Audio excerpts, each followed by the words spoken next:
Today I'd like to talk a little bit about quality control.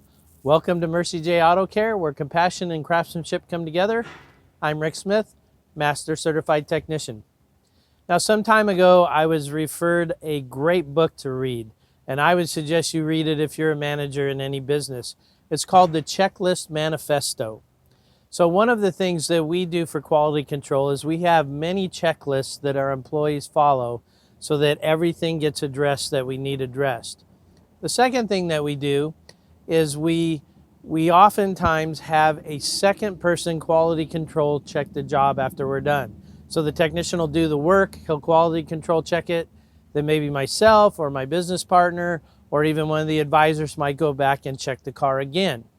And the third thing that we do is we try to empower everyone on our staff to solve a problem if they see it. Now, one of the things that brought this to mind to share with you today is my name is Rick Smith, not Rico.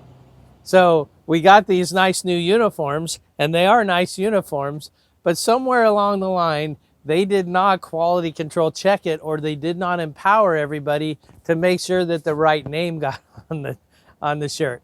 They'll resolve it for me. I don't have any complaints about the company, but I just thought it was interesting that that slipped through the cracks. So you can be confident that at Mercie J, we do everything we can to make sure that your car is quality control checked before it leaves. Thanks for watching today, and until next time, safe travels and blessings to you.